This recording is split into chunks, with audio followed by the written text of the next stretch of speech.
Hello, Shekina. Great to be speaking to you. Great to be speaking to you finally, Andrew. Yes, I guess we can go till 8:10 to make sure we get a full 2 hours in. Sorry about the little delay there. So great to have you on. Just so you know, I do have a case of the sniffles. I don't know if it's the common cold or something getting into my sinus. I've sneezed like 40 or 50 times today since I got up in the morning. Tried to take some colloidal silver to try to ease the illness. But I'll try to tough it out, and I'll try to mute myself. Well, I'm going to mute myself whenever you're talking, but if I ever have to blow my nose or something, I'll try to mute myself so we don't hear that. I'm not going to let illness keep me from hosting a radio show. It's nothing to worry about. So, loved having you on. I loved your presentation at Tolik's conference. If you're going to be in Sedona for the 11/11 thing, I'm not going to be going there. Instead, I'm going to be going to Chief Golden Light Eagles event in the Orange County, Anaheim area of California to that conference I'm going to instead. And I'll be going on the Dolphin Watch after that.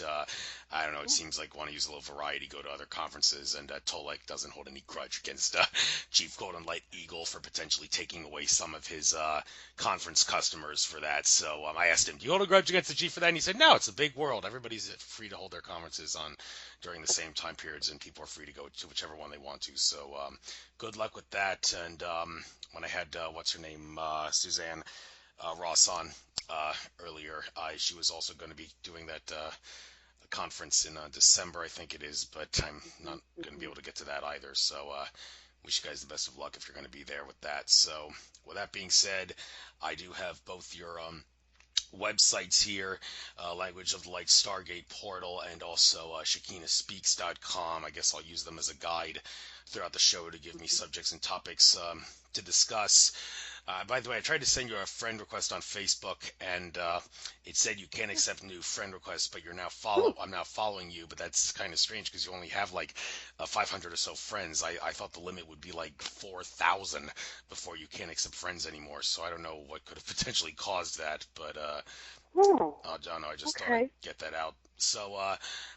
Well, enough. I've babbled long enough. I'll give you the chance now to introduce yourself, what happened in your life. I'll give you the chance to be a primary source, and like I do with many of my guests, give you the chance to tell your life story and say what you experienced that causes you to do the stuff you do now. I would like you to please try to keep it educational and fun and educational so the listeners don't go to sleep. Want to expose the nature of reality at the same time that you give your life story so people can listen to you and say, well, this is a very legitimate primary source. I think I can trust her and believe her from what she says to expose the nature of reality from her perspective anyway, from what you experienced. So without further ado, Shekina, your life story, keep it educational, keep it fun. You got the floor. Thank you, Andrew, very, very much. Yeah, the 11/11 conference. So I'm putting together the 11/11 conference, and Tolek is empowering me to do that. And it's for the blue ray. It's for the empath. It's for the star seeds. And it's been 7 years. 7 years since I've done anything for the blue ray empath star seeds. And how that happened was in 2008. So the blue rays, I'm from the blue ray. And how I found out that I was from the blue ray was that I was told telepathically, empathically, and it was a complete download that I was from the blue ray. And prior to that, my life was, I knew that I was a star seed. I would go outside sometimes when I was younger and to the stars and look out and say, where are you? Where's my family, and when are you going to pick me up? Because I always was a little bit, I felt, even younger, a little bit different, and very, very sensitive. It seemed like I was picking up things maybe that other people weren't saying or speaking, but I was feeling, I was receiving information, emotions, feelings, information, other realms, other energies that were coming through from other people or through other situations. So I was experiencing things. I was experiencing life. It felt like not always like other people. Now I came to find out as I got a little bit older that there's this thing called the star seeds and the indigos and the crystals. And I really, really related to being a star seed because that started when I was, really younger, and my connection to the other realms. The other thing was that when I was younger, this was before they said learning disabilities, but I had challenges with school. I had challenges with the way that they taught. Sometimes it wouldn't compute. It's like it wouldn't compute in my computer. It wouldn't compute in my brain. And it's almost like what would happen a lot of times when I was in school or they were teaching certain things, it was almost like my brain would shut down and it just could not compute that kind of information. And so instead what I did is I relied on the other realms. I was very quiet about my connections with the other realms or my sensitivity or that I could commune with, nature in such a way or angels in such a way. I kept it really quiet because other people weren't doing that. And I kind of sensed I was going through life sensory. I was going through life empathically, sensing, feeling, knowing things coming to me. And then that made sense to me. When things would come to me, instead of a linear way of reading a book, in that way, that didn't make sense to me, or math, anything that was kind of a linear way of being taught seemed extremely long, extremely arduous, and extremely slow. And when I was younger, I actually had, I slurred my words because I was trying to catch up with the downloads, trying to catch up with what I was experiencing empathically, more in a full kind of way that I understand now. Like now I understand what I was trying to do. And back then there came a point in time where I just realized that I'm on this planet. This is where I am. This is how people do things. This is how people speak. This is how people learn. This is how people communicate. People communicate to each other by speaking this language, and this is how it is to be here. So I made peace with it. I made peace with it, and I slowed down and just felt like I'll just be able to speak in the best way that I can, and whatever comes out is going to be okay. And I can continue, though, commune and connect with the other realms with the way that I feel more comfortable in communicating with another individual or communicating with life, but of course nature, the other realms and the other beings. It's a lot easier, it had been at that time, to communicate and to commune with them in that way because it felt full. It was almost like past, present, and future, before and after time. It was almost like a whole understanding happening all at once. Are you still with me, Andrew? Yes, of course, I'm still with you. Is there anything else you want to point out? If not, we'll get on to the subjects and topics on your sites that are worth discussing. Well, what happened is about the Blu-ray, like how I got into the Blu-ray, like how I knew about the Blu-rays, because that's the way that I understood life. Like, that's what I could trust. I could trust that more than I could trust reading a book or information like that, because empathically, I could feel if sometimes it wasn't always truth to my being. If it wasn't all, completely truth to my being, I wouldn't be able to integrate the information. So I started at a young age, quietly starting to trust the my intuitive empathic abilities. So when I got older, and when I was out in nature one day, and I was walking, and when I heard telepathically that you're from the blue ray, I immediately my being recognized that information. I never heard it. I've never heard that ever. Never heard anything about that. But immediately I recognized that I was from the blue ray. And as soon as I did, the second that I recognized and accepted that and said, yes, I'm from the blue ray, it's almost as if the whole download of information that I was from the blue ray and information about the blue rays, these particular star seeds on the planet who are empathic and have a particular mission of service to humanity, that was downloaded, that information kind of became full within my beingness, where I was able to go and just write about, who these blue rays are, and then give the information out. I started, small, but giving it out to the public. Thank you very much. For those that are not familiar with the term Blu-ray, I guess you might as well, what exactly is meant by that term? Is that a group of like extraterrestrials, or is extraterrestrial not really a good word to describe what a Blu-ray is? Well, the blue rays are like the indigos, or the crystals, or the rainbows, or the pure souls. And I'm sure there's, the green ray, and I'm sure there's many rays that are here upon the planet. But we're star seeds. We're star seeds here upon the planet, and have a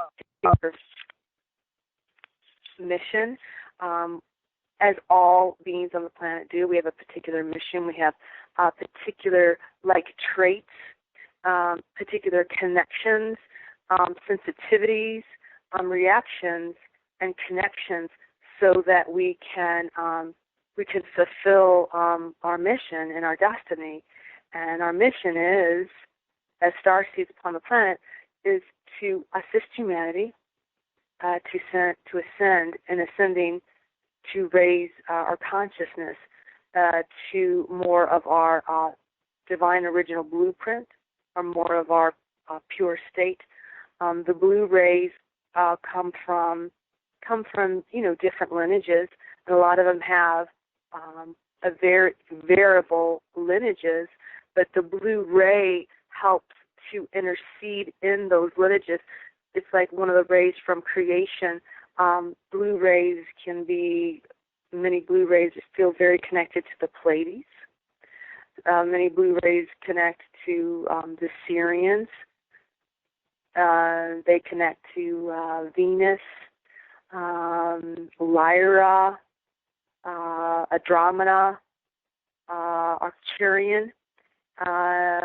In particular, blue rays have Venetians, have those Shambhala, Atlantis. Many are connected to Atlantis and Lemuria, as most starseeds are, but in particular they have those particular lines. So you can be a blue ray and feel connected to the Pleiades, or you can be a blue ray and be connected as a Syrian being here. And the significance behind the color blue? I mean, one would ask, why can't it be red ray or green ray? Now, it's interesting. Blue is the color that I usually try to wear whenever I do one of my radio shows like this one, because Elizabeth Harper, prominent metaphysics expert from the UK, one thing she's known for is talking about which colors you should wear, or for that matter should not wear, if you're trying to do certain things. And based on what she said, blue is perhaps the best color that I can wear for fulfilling my mission whenever I do this radio show. So I'm kind of interested if that may have anything to do with why the blue rays are blue ray, or if it's just, well, it's just one of those, well, it had to be a color and it's blue's their color of choice. So what's the deal with that? Well, blue, no, okay, so the rays of creation, this comes from my lineage, so I want to specify and say first that what I am sharing is coming from my lineage and my understanding and information that comes from through the blue ray and comes through also the sacred divine feminine and the angelic realms. Because I forgot to say that because I sew in that I'm also an angel, an angelic, and many of the blue rays are connected to the angels very, very, very much. So these rays of creation have certain resonancies, certain frequencies, certain attributes, certain connections. So you would say, I guess it would be easier to say, like if you would look at the red, red energy, how that would be, everything that it is, the frequency of it, how it's like more earth, dense, more fiery, okay? Everything about red, about the red ray, has a certain particular way in which it is manifested and it is experienced on the planet from Creator Source. And so blue has a certain resonancy, certain qualities that assist beings who are to do that particular mission. Now, blue rays have blue in their aura. Now, their main color in their aura is blue. So they have that resonancy frequency within their aura. So their aura has a lot of blue in it. Some of them are very blue. Blue beings. We've had blue beings come upon this planet, and there's evidence of blue beings that have come upon this planet. Blue, and they also have some violet. A lot of blue rays have violet in their aura and in their energy, and they're very connected to blue. Now, blue has a energy to be very healing. So blue rays are great healers. They're just like natural healers. They're natural transformers. They're beings of peace. They're here as peacemakers. And this is in that field. They can actually use that color. So that color would be fantastic. And blue is used a lot for healing. You bring in like the blue energy. You've probably heard that before. Bring in like the blue energy. It's also an energy of a certain kind of communication. It's a energy of sharing. Very important that that there's an expression of who you are as a blue ray and as any ray. But also I feel that this blue ray lends itself to be empathic. So the blue rays here, one of their main mission and what they're here to do is not to be warriors, and the warriors are fantastic upon this planet. We kind of live amongst pretty strong concentration of warriors upon this planet.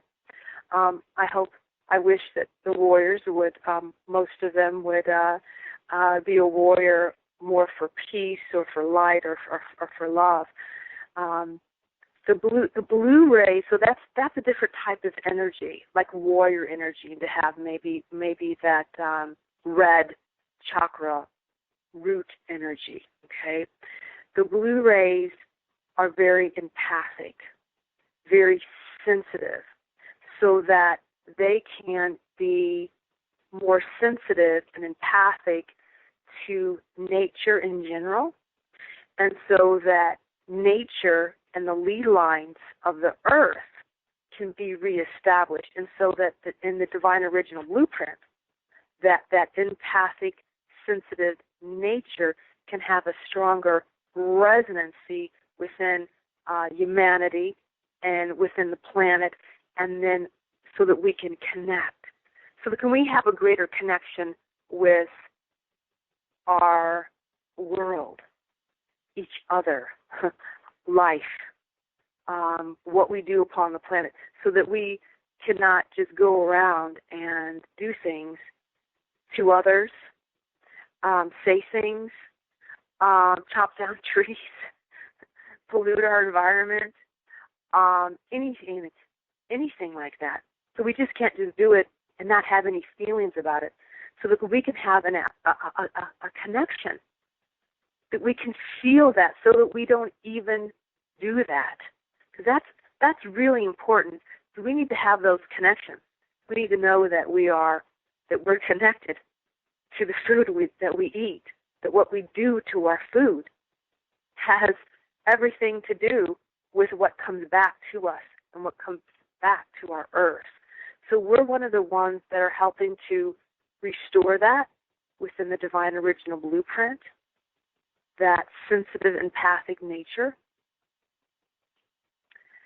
That's one of the things that some of the blue energy in the frequency does, I believe, through my lines.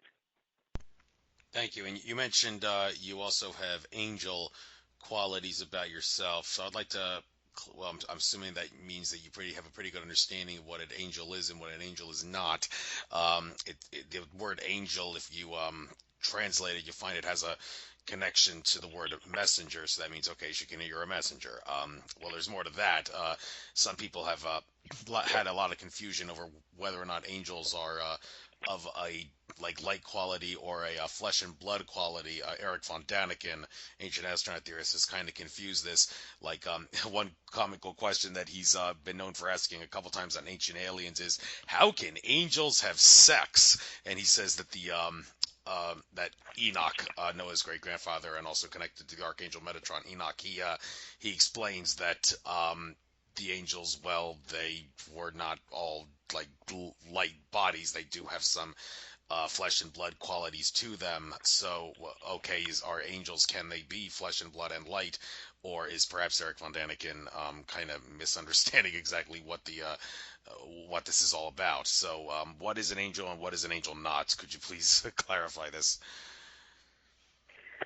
Well, I'll do my best, and again, now I'm going to speak from the understanding of where I come from, and so where I come from, I'm very angelic, and people have a tendency to say that I'm either an angel or a fairy.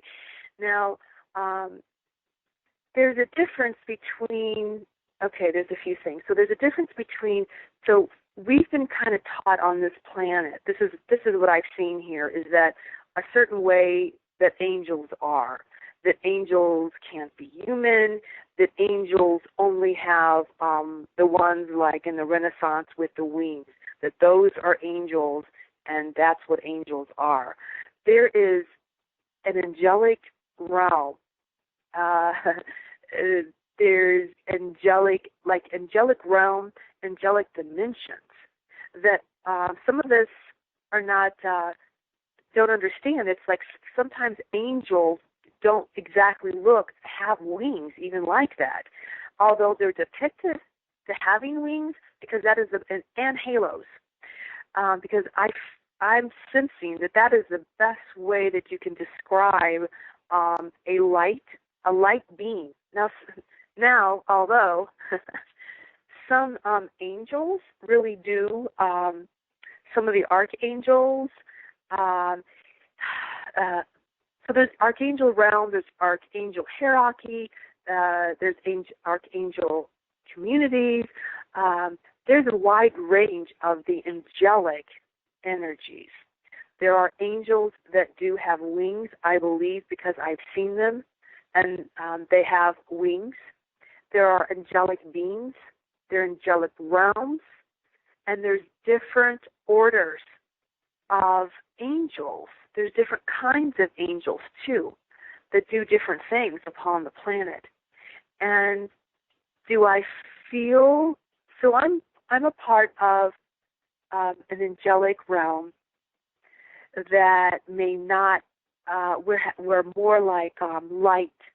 We're light beings, light bodies, and some of the angels, a lot of the angelics, came through and came to different planets and different times to manifest in different bodies in different situations. Even sometimes our extraterrestrial, our galactic family has been considered angels, and they were kind of like light beings. Because some of the light beings, the like ascended mastery, or even the extraterrestrial beings, let's say a Pleiadian being, they actually their bodies are, what I've seen and what I've experienced is they're more they almost glow. I've had certain beings and certain communications that have physically shown up, and they're so glowing. They're so full of light. Their whole being is more a little bit more transparent because they're actually glowing. And do I feel like that, or do I know, or do I sense what my senses are? Is did the angels come down and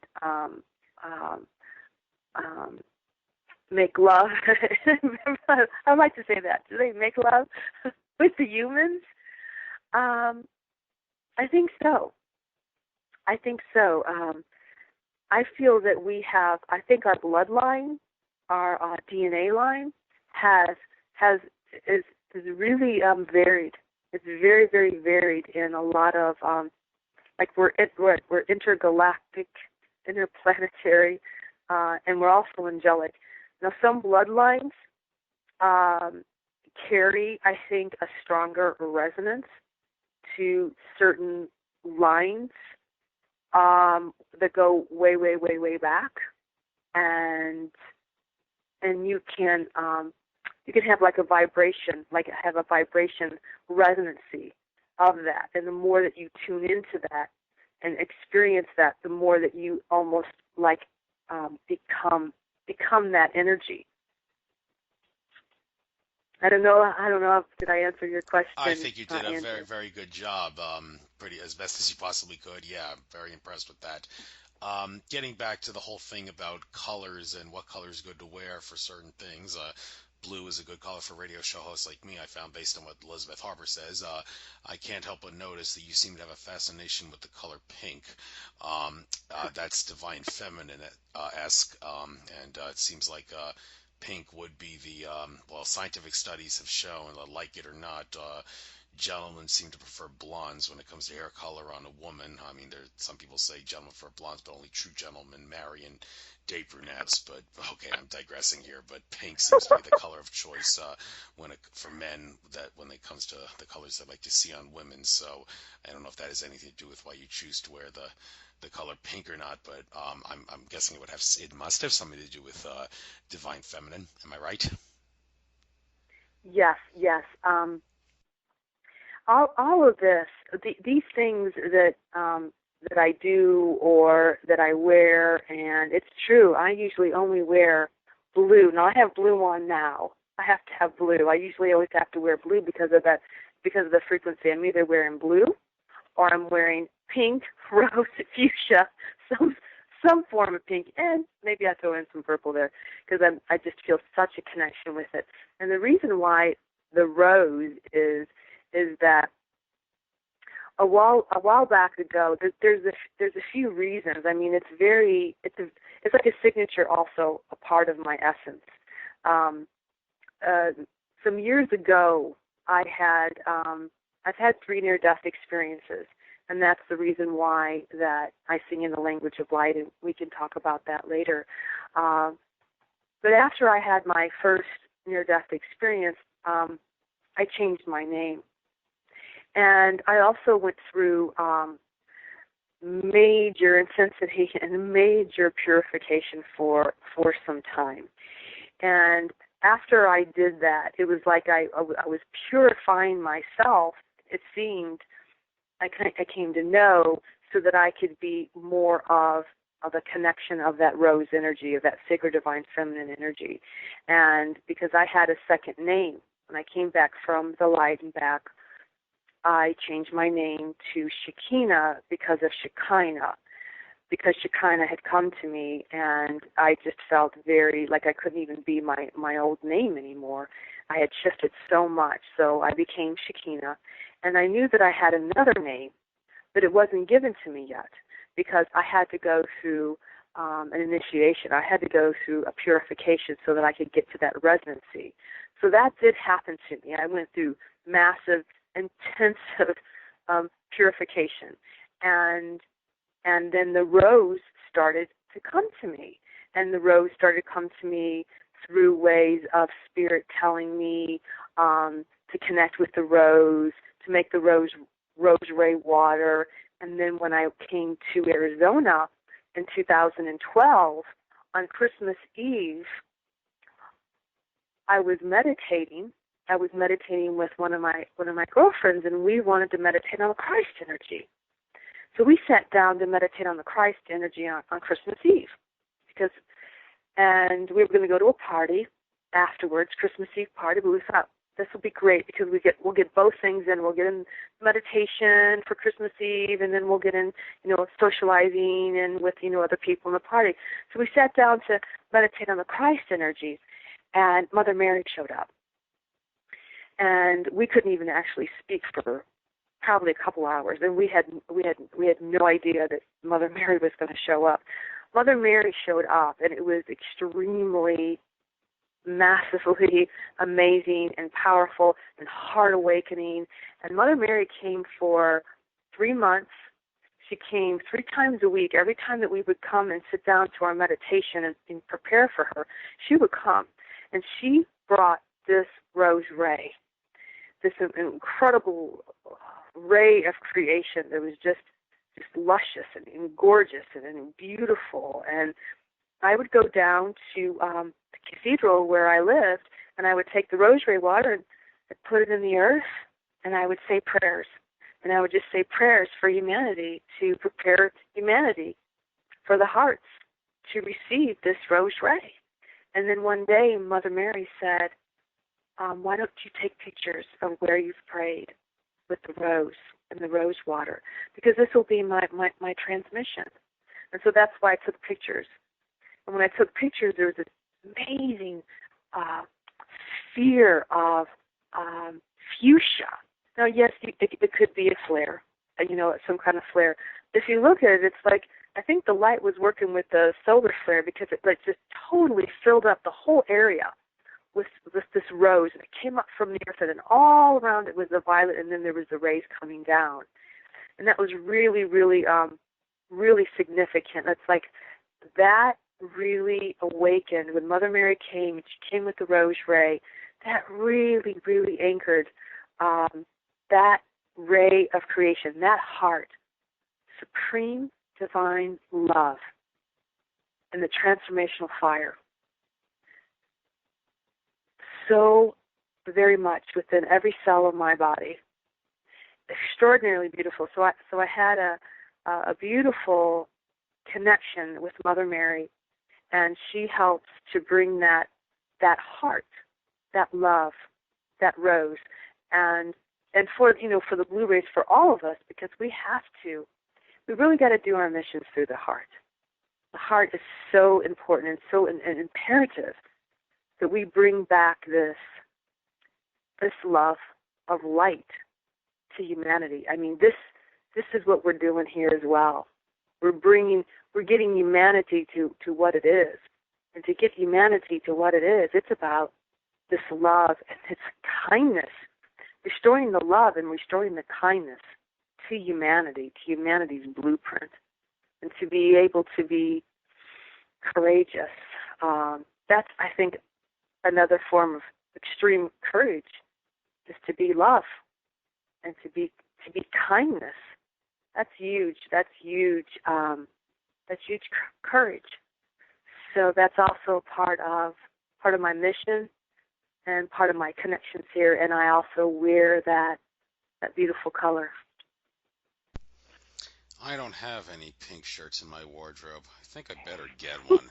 I mean, some people have told me I've already found my divine feminine, but I can only improve that by wearing pink every so often. And any men who say it doesn't resonate with me, well, they just haven't opened their eyes enough. But anyhow, speaking of opening eyes, I notice you have a few things on your page about opening the third eye, pineal gland, and you mention you're really big on opening the heart. Well, one person I really like to pick on for a series of things that he says that are controversial, George Kavasilis. He's perhaps my number two most frequently used source of information on my show after Andrew Bartzis. But I just can't help but pick on him whenever this comes up as a subject of conversation, be it like whether or not chakras are worth being concerned about, and also third eye. He says the third eye is in the head is where the mind is, the powers that be want control of our minds, so stop wasting your time worrying about improving the third eye and spend more time worrying about improving the heart. Well, if he can always focus on the heart all the time and not get bored, more power to him, but to not use the third eye every so often for whatever the reason may be that you need or feel the need to use it, it seems like you're lacking the spice of life that is variety if you don't use that. And there's no doubt there can be benefits from it. Interesting debate on this. I mentioned Andrew Bartzis. He's actually said that the powers that be would prefer if our third eyes be open, because if our third eyes were closed, then they can't use all their subliminal messages that are designed to brainwash and suppress our consciousness to the best of their ability if our third eyes aren't open to be able to receive all that brainwashing and subliminal stuff. But that flies in the face of what other people have said about how they use fluoride and such to suppress the third eyes. So, I mean, I've always said if Andrew Bartzis says it, it must be true, because his ability to access the Akashic Records is the best way of getting a true definitive answer out there. But I don't know, it just seems so counterintuitive to think that they would want our pineal gland open. They would have more reasons, I would think, to want to be closed than want our pineal glands to be open. But that's not really the debate here. The real debate here is whether it's really worthwhile to focus on opening the third eye when the heart is the way to go. You apparently want to try to focus on both, but do you want to really focus on both equally, or do you think one is better than the other? And I would have to think going heart's better, but I don't know. What do you think? Whew, that's a lot there, and I do have I have things to share about that. Now, when I work with the higher heart. I always work with the higher heart with my clients. I always work with the higher heart no matter what I'm doing. If I'm doing a ceremony, I'm doing a conference, whatever it is, I always work with the higher heart and the third eye, always. I work with the higher heart to connect with the higher heart and the higher mind. Make those connections first, and then we can do the work, because it's so important. Both is so important. Both is so important. The heart is really, it's extraordinary. It's enormously powerful. Now, it's all interesting about this. It's interesting, and I've spoken about this to the people that I work with, because a lot of times people are not always able, or their third eye, or they're not great visionaries. Okay, they can't see, and it tends to be that in this where we're at right now, and even in our spirituality, that there has been, it's gotten a lot better. There has been a lot of focus, especially in the past, to be able to see, to be able to have your third eye open, and to be able to see things. And it almost has been, and it still can be like that. If you can see it, then it's like more important, or it's more powerful. You know, visualize, see it if you can see it. That's how it seems like it has been. Now, a lot of Blu-rays are extremely, what they are first is they're not seeing things visually first. I don't usually, but they're really sensitive. They're very empathic. They're very sensitive, and they're very intuitive. And that is a great power. And that one, I feel, and that seems to be developed first, because that's what we're comfortable with, and that attunes us to everything. And that has a tendency, I feel, cannot be as tampered with. It's a very powerful sense. Now, it's an overlooked sense, the empathic sensitivity. It's gotten a little bit better. We're honoring that a little bit better, because the empathic, intuitive, all that kind of awareness, that has been more, back when, that's been a woman's thing, and it's like, well, that's just kind of like a woman's thing, and it's not, it's really not valued very much, and how can it be like, so accurate? That's shifting, and that's changing. That empathic, intuitive awareness is gold, is incredible. It also has a connection to your heart. So your heart connection, it's incredible. It's extremely important. If you're gonna develop, if you can't see and you don't have great vision, there's nothing wrong with you. It just means that other senses are opening that need to be opened first. They need expression first, and they need the building foundation. The heart, number one. I don't think you can ever do wrong. With your heart, because the heart is a huge transformation. It's this huge transformation what you can do with the heart. I think we don't even know yet what the heart is, what the heart can do. It is a great power, and so is our minds, and so is our psychic abilities. That is as well. So when you're able to develop your heart, connecting to the higher heart, and that's why I always get to connect with the higher heart, Andrew, instead of just the heart chakra. And there's a reason for that, is being in this life and to just completely from the heart. Hello? Are you still with? Hello? Yeah. Are you still with me? Yeah, I heard some beeping there. Yeah, I'm still with you. I heard some beeping there. Is that your phone? It's like, wow, heart. Get that power of the heart going on. Yeah. Well, being here on this planet, it is not so easy to listen to the heart. To be here upon this planet, to be here at this particular time, unless you have like the most enlightened appearance, your heart, it's going to hurt. You're going to have trauma from being here on this planet, because this is just how it is. We're not in the highest dimension of consciousness. We have war, we have this, we have that. I don't want to mention all the stuff that we have. We have the greatest. This planet is extraordinary, yes. To me, it's like we have the greatest love here and the greatest light here, and we also have the greatest darkness here. We got both. Anybody that comes to this planet, you're incredible. you get 4 stars for coming to this planet, because we have both. So to listen to the heart, to develop that is like huge courage. They should give huge, like the biggest stars that they do in the military, the biggest stars ever, when you can actually develop and you can live from that heart, because it takes a great bravery and courage. But it's also the most, I think, rewarding. It's the most extraordinary as well to do that. So I say, so I go to the higher heart. Working through the higher heart, which is a little bit higher, closer to your thymus, can allow you to connect in to your heart. And it's more of a higher heart connection to your soul, a strength, and still heal, still be in the body, still heal from, traumas of the past, of being on this planet. So working in the higher heart, living through that loving kindness is extraordinary. I say absolutely. Work on the heart. Do these things, because, my goddess, we need that so much more now than ever. We need it. We need all these brave warrior souls of the heart to live through the heart, to be kind means to transform things through the heart.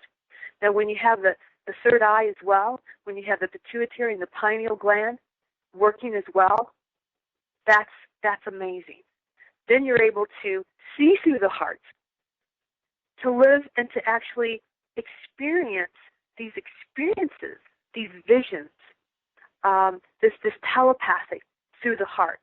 So I say absolutely, both. Both is I think both is imperative if you can connect both.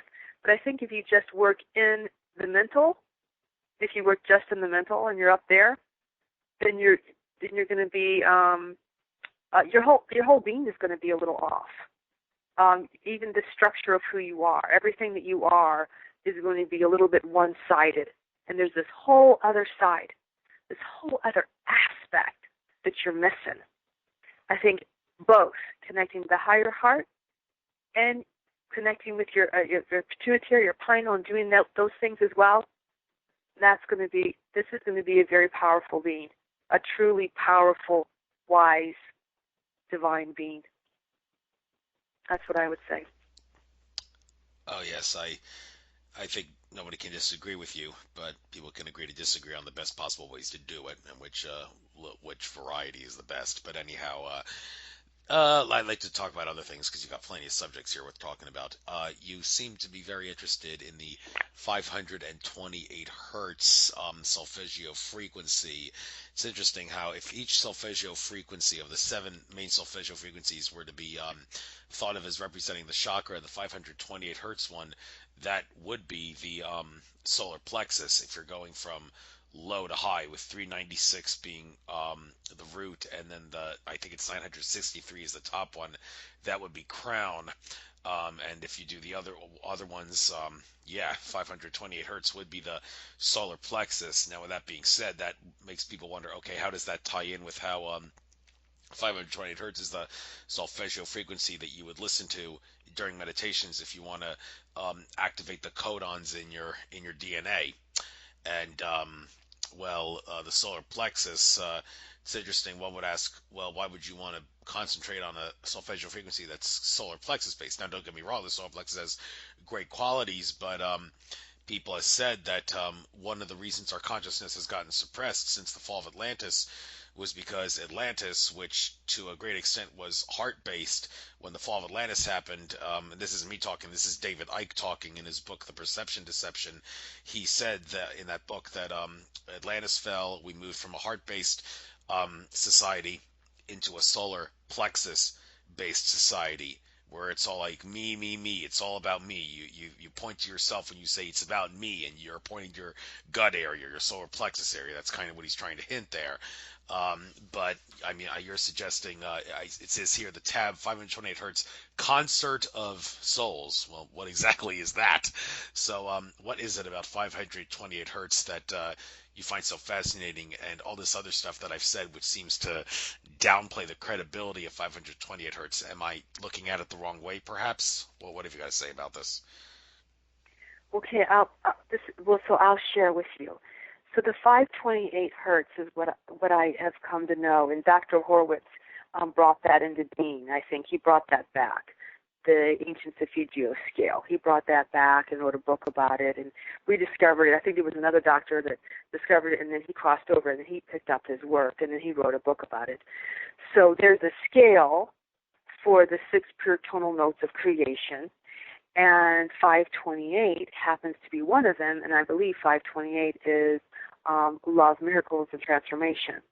And it also works with your DNA. It helps to shift your DNA to the higher frequency there.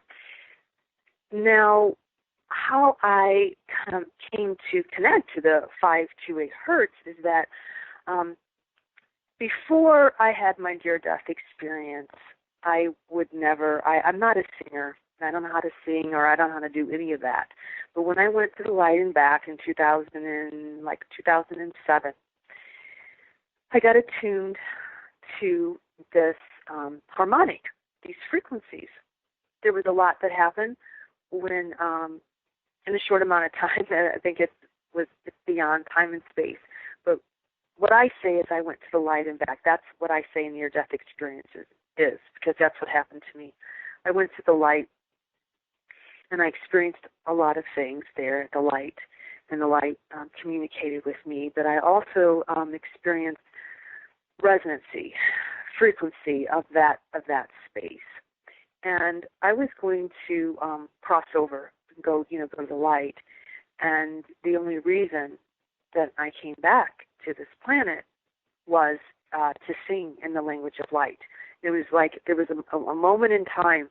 It's kind of a half a moment in that time space that I realized that, oh my God, oh my goodness, that's what I want to do. That's something that I need to do on the planet. And when I realized that, I plummeted back into my body. And then shortly after, I started singing and toning and the frequencies. And science came and tested one of my vocals. Now, you can go to YouTube. You can go onto my YouTube channel, Shekina Rose, and you can experience a lot of the frequencies there, all free, all, the violet flame. You can experience the 528 hertz and all of the ancient Solfeggio scale. And so what happened is there was a scientist, a physicist, and he analyzed my vocals. And he was actually trying to discredit me or whatever, and I didn't really care because I knew what heaven said. I knew what the light said, and I knew what my empathic awareness said. I knew that what I was doing was in alignment and right in my heart and in my spirit. And he analyzed my vocals every second of my singing, and he gave me back the analysis, and he said that my vocals resonated to the six pure tonal notes of creation. And one of those was the 528, Love and Miracles. And so that's what back then, I had no idea what he was talking about. When that scientist, I said, well, what does that mean? I've never heard of that. I've never heard of the 528 or the ancient Solfeggio scale. And he's like, well, go here and read about this and that. He also analyzed my voice and found out that there was a whole bunch of frequencies in my voice. So there was the mathematical, how do you say it? I can't even say it. Mathematical, the equation of creation. Mark Rodin, he was a scientist, and he came up with this equation for creation. And there was a whole bunch of other frequencies. So he just put down all these other frequencies not yet known. So there was a whole bunch of frequencies in my vocals. And there was the mathematical equation of creation. And I had no idea how that was even possible. So back when I found out about that, I just felt like science was helping me. It was like, wow, that's pretty neat, 528 hertz, love, transformation, and miracles. That's really great. So what I did is I kind of used that. I used that on a lot of my CDs, and I just wrote the 528 hertz because at the time people kind of knew about the 528 hertz, and I didn't want to put all the other frequencies out there, but they knew about the 528. Now, am I attached to the 528 hertz? Absolutely not. I'm not attached to any of those frequencies. The ancient Solfeggio scale, none of them. I'm not attached to them. It's just that that's the one I put because people are more familiar with it, and it makes sense too. Sometimes it can make sense to a person. It's like, what is she doing there? Why is she singing like that? That's just a little unusual the way that she's singing. Some people can't understand the language of light and what that means and that connection to your soul and to your spirit. And others, when they find out, there's a frequency, a tone that's 528, and that equates to love, transformation, and miracles. Oh, okay, that makes sense to me. I can understand it. Okay, so she's singing in that 528, and this is what the 528 does. So that's why I put the 528 hertz mostly. Now the history you can go online and find this out, that the ancient Defigio scale was lost and that it was rediscovered, and that I don't know, 1700s? No, it's probably even earlier in the 1600s, probably even earlier than that. There was a pope that actually changed the musical scale a little bit, and that was an ancient musical scale that apparently connected us more to God, and that's why the Mass, the Catholic Mass, was sung in Latin, because it was attuned to those miracle frequencies. And that's why the Gregorian chants are so powerful. And they were sung because they were of the musical scale of the pure tonal notes of creation to God. And Bach and Beethoven, any of those ancient instruments were attuned to a little bit different scale of music, one that was attuned to God. So that is that is what I feel about that. I'm not attached to any of the frequencies because there's a lot of other frequencies out there, although that's one that people can seem to relate to. Thank you very much. I'd like to now give you the opportunity to make a little bit of a sales pitch out of this program for yourself. I'm looking at some of your Stargate jewelry here. Pretty expensive jewelry, but I assume that's because the metal and the stones in the jewelry is of the highest quality. So I no doubt they will fulfill what they're intended to do. It's interesting, a lot of these jewelries there, they seem to be teardrop shaped or circular with sacred geometry in them, and some of them are star shaped and all. So I'd like you to give the opportunity to briefly cover each jewelry that you feel is worth covering. I don't know if you need to cover them all or not, but if you want, I guess so. I just make it kind of quick here because we've got some other subjects here. Which jewelry do you recommend for each person, and show us that it's definitely worth the amount of money that they pay for it. Thank you, Andrew. Yeah, that's dear. Yes, a lot of them are those precious stones and those metals. So these are called, I call them the Pleiadian Stargate pendants, and they have the three activation codes in them. Now, the reason why that I do that, I don't know how to make jewelry. I don't know how to do anything like that. But in 2013, and that's why I'm having the 1111, because on the 1111 in 2013, a Pleiadian ship showed up here in Sedona and made contact with me. And it was really, really powerful. And after this ship made contact with me, something happened to me. And this happens a lot to people, where they'll have contact with an extraterrestrial intelligence, and they'll go on a ship, or they'll have, they'll be taken, and they'll get awakened to these abilities, or something will happen to them. They'll become a healer, or all these different kinds of things will happen. Well, that happened to me, and it happened on the 1111. And there was a ship, and there was another person standing with me. It was at Cathedral, and there was the ship that showed up, and I made contact with this ship. And after I did, I started having this massive awakenings.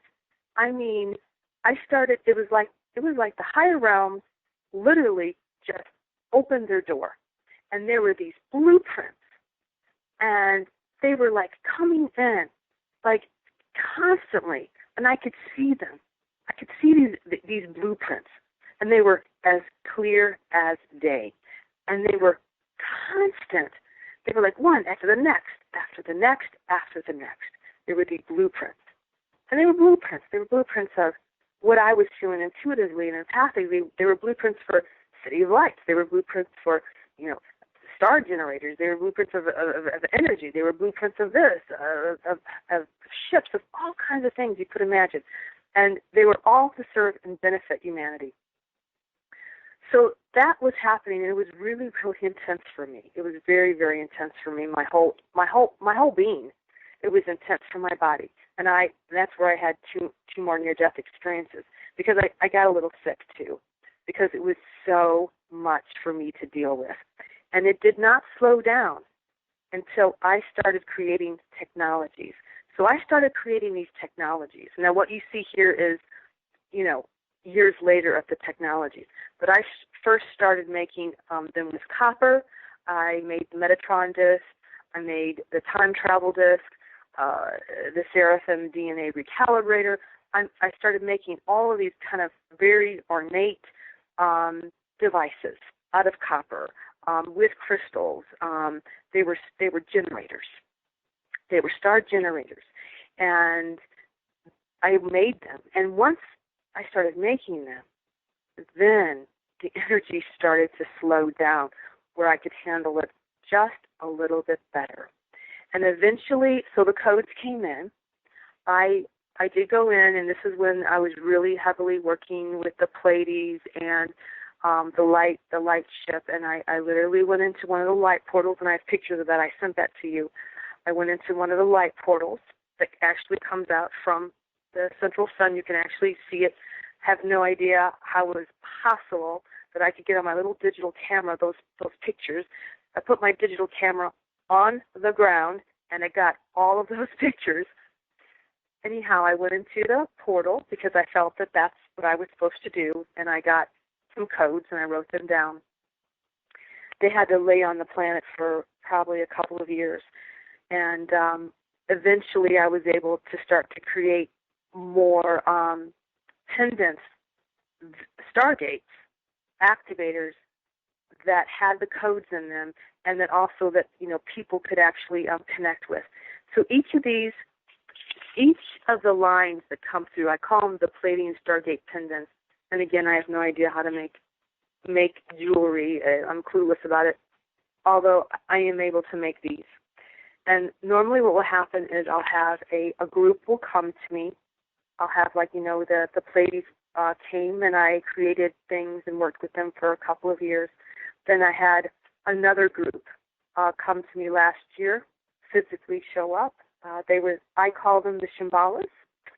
And when I work with them, the Shimbalas, I made a line that was just, for them. So each one of these pieces that's being created that I have here has a particular connection to a particular energy that helps your DNA to resonate at a higher frequency. It helps you to connect with maybe the Pleiades or maybe Isis. They all have the quartz crystals. They have the quartz crystals actually inside of them as well. And they all have the codes in them. What I know is that the people, they sell really well. They sell really, really well. Because the people that get them, when they get them, they usually have quite a connection, quite an awakening, quite an activation. Things even shift in their lives. The blue rays that I work with, they're very empathic, they're very sensitive, and they can really sense the energies. So they love these. They love these, and because they generate a particular they generate a particular field of resonance. Now you ask, and they're pretty. They're really, really they're really pretty, and it's also dependent upon when the beings come. When the Shimbalas came, 6 of them. Some of them were literally wearing these gorgeous blue. Some of them had these big blue jewels on, in their headpieces. Not all of them. They were gorgeous, gorgeous beings. And so that's why I used those particular things, that particular blue, that particular color blue. There's a specific reason that I use every single thing in these Stargates, and they connect you to a particular energy, a particular vibration, like the Blu-ray ones. I have the Blu-ray priestess that has the Blu-ray strength codes, and it also helps you to be strengthened as a Blu-ray. It also helps you to be connect you to your sacred divine feminine. So they all have a different resonancy. You were speaking of, which one is good for this? Most people will go and they'll look at them, or if you see me in person, I'll bring them, and you'll have a connection. You'll just have a resonancy, and you'll know which one is right for you, or you'll see the name of it and the shape of it, and you'll read about it, and then you'll just know that that's the right one for you, and the gemstones, that's right for you, and that connection is right for you. You'll feel something that's right for you. Yes, of course, a lot of people might say that why would you need a crutch like this if you're infinite consciousness? Well, don't view it as a crutch, view it as a tool to improve and reach that infinite potential. Eventually, I'm sure a lot of people can eventually get to a high state of consciousness where they won't need to use these things, but until they get there, they certainly come in handy, and I'm sure the money is definitely worth it if your budget, of course, can manage it. But that's another story. Soul readings. I'd like to get into that. And first of all, I don't mean to brag or anything, but I seem to have some quality about my soul that makes me feel, I guess, well, I should feel special about it, but it's also something I can breathe a sigh of relief about. Although when I heard this from the person that told me this, I kind of got a little jealous and wondered, how come I can't read souls like you? What I'm talking about is at Tolik's conference in Tucson in October 2016, one of the people there told me, I checked your soul, Andrew, you're protected. I'm guessing what that means is, put it this way, there was one of that speaker who came from Australia who was at our conference in Sedona on the fall equinox. He said that he knew of someone that was unable to get a job, and he came to the realization it's because the creator and his guardian angel and spirit guides and whatnot were actually trying to prevent him from getting a job, because employment is a form of enslavement, and he's at a level where he can't really be enslaved because it was interfere with his mission on Earth. This guy, however, he was obtaining income through welfare. And he said that the welfare people, they told him, do you think maybe if we get you off welfare, the creator is going to make sure that the universe provides for you and gets you everything that you need and then some, even if you're not on welfare? Well, the guy was very hesitant about that because he's like, oh my God, if I'm off welfare, how do I know I'm not going to be homeless on the streets? Well, the answer is because, well, the same creator that's trying to keep you from getting a job wants you to get off welfare, so they'll make sure that somehow, some way, you get provided. So what I'm guessing is when that woman told me that I have a soul that keeps me protected, I'm, for all intents and purposes, would be in the same boat as that person. Like, if I didn't have a job and I wasn't on welfare, the universe would keep me going and get me what I need to keep, well, not only to survive, but also to fulfill my mission on this planet, which is to be an activator, and do a lot of things to suppress the matrix and spread love and whatnot. So I guess that's a little bit of a relief. Although it seems like, for me, it's one of those don't quit your day job kind of things, because, well, I mean, it's not like I don't like my day job. I work in my mother's family-run business, and I'm very, very close to my mother. She means more than me than anyone or anything. So even though my job, don't assume it because I work for the family, I have it easy. I have to spend like 7 hours and 15 minutes of them an 8-hour workday working nonstop, and I'm really, really exhausted at the end. It's hard work in the file room, I tell you. But I mean, if I didn't have that job and didn't have welfare, I'm sure I'd be protected and all that. And I'm guessing a lot of people, some people are like that too. And this makes me wonder, this woman, how exactly does she read my soul to be able to determine that I am protected, the word she used? And I kind of, like I said, I was jealous. I was like, okay, why can't I read souls the way you can? That would be a little bit of an honor and a privilege to be able to read souls like that. So is that what this woman did to me similar? Do you have any idea exactly, besides what I suspect she meant when she said my soul shows that I am protected, and what other things can you deduce from soul readings if you do them on people? How does this work? Wow. Okay. Well, but yeah, I'm going to answer all those questions. Try to answer all those questions, and let me just go back. About the the Stargate pendant jewelry is that no one needs those pendants to be enlightened or to be connected. They're fun. they're nice, and people upon this planet, spend a lot of money on jewelry and a lot of money on jewels. We've been wearing, jewelry for a very long time, and these just happen to be activators, and they have like a certain frequency. So if you want jewelry that has, a certain frequency that was, created in a certain way, then that's how it is. But you don't need these. You don't need any of these to become enlightened or become conscious. But we need our physical bodies to be upon the planet.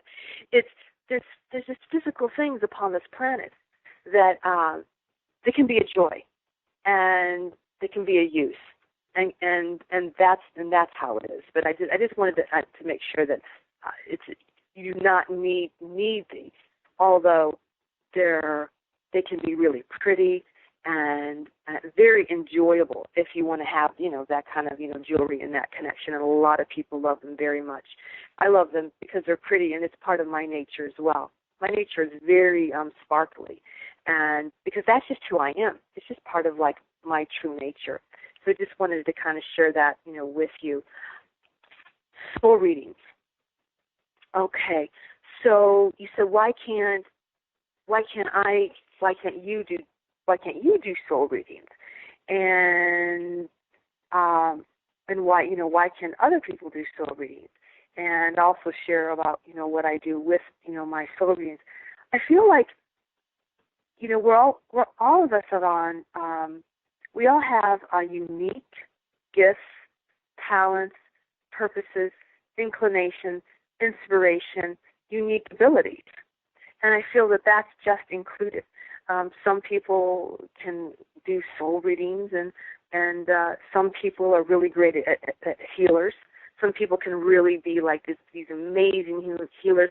Some people are like great writers. Some people are great channels, and like that's their forte. I feel like we all have a few different, gifts, talents, and abilities. I think we all have that ability. Like we all have the ability. Humanity is, our blueprint is empathic. Our blueprint is telepathic. We all have sight. It's all in the blueprint. We all have that in our human DNA, I believe, and I trust in that we do. It's just that some is a little bit stronger than others. Some people have a great voice and can be singers, and some people can be great actors. It's what you're inclined to. It's like what feels right for you. Like that's a path for you, and it feels right for you, and it inspires you to do it, and you feel good at it, and you help people at it. So I feel that. And Andrew, who knows? I mean, maybe in the future. I mean, we're all evolving, and things are opening up all the time, and maybe you will. I mean, and I don't think that you're not connected or have particular abilities. They just may be different than other people. I can't imagine, especially you, on the path that you're on, do not have those kind of abilities. You're a great speaker. I love the way you speak and the way that you connect, and you can connect all these different things in the way that you can articulate. So that's just one thing, okay? So you're a great mind, and you're a great, probably spiritual mind. And who knows all the other abilities that you have? I know that you have them. So that woman who came up to you and said that you're protected. She said she was reading your soul. So how we know that that's true, Andrew, is that it's like, how does that feel to you? How do you know what truth is? See, a lot of us are sensitive of blue rays. We feel it empathically in our bodies. And some people see it. Some people hear it. They're clairaudient, and they'll just they'll hear that that's truth to them. There's a way in which we know what is right for us and what is truth for us. And so when that woman said that, you need to know if that's true for you, if there was a resonancy within your own being, and what that resonance and how you connect into your guidance, your intuitive wisdom. Now I feel like she may have needed to give you a message. She may have needed to give you a message, Andrew, and that was the message. And you may have needed to hear that message. And also, Andrew, I just want to say is by being the recipient of that message, you empowered that woman who gave it to you as well. Because it seems like she just like kind of came up to you and said, you know, you're protected. You know, your soul's protected. And it's kind of nice to hear. It's kind of a nice thing to hear. And maybe she does, read your soul. When you can have a whole bunch of psychics or a whole bunch of empaths or intuitive people, and you can have a room full of them, and you can have a room full of the best psychics that there are, and they can all be really great psychics. Let's say there's 10 psychics in a room, and they're the best psychics in the world. Well, I'll tell you that each one of those psychic persons is going to have a little bit different interpretation and see things a little bit differently. And it doesn't mean that that person is not seeing right how the other person is seeing something a little bit differently. Or maybe they're feeling the information, okay? Or they're hearing a frequency of the information. It doesn't mean that it's not right, but each person is going to experience how they do their reading or how they do their intuiting or how they're psychic is going to be a little bit different. It's hardly ever that two people are seeing this exact same thing. So it's going to always come through the unique beingness that you are and through your own interpretation, because it has to. I mean, you can only speak English if that's all you speak. You're just going to speak English because that's the only way that you're going to be able to, to communicate. And it's going to come through that filter of English.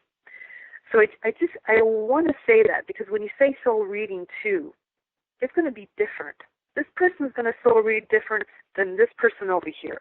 I say soul reading, and that's probably going to be, this is the way that I do it. And the reason why I say soul reading is that I started to realize that when I was doing my healing is I was getting all this other information, and I was able to see things.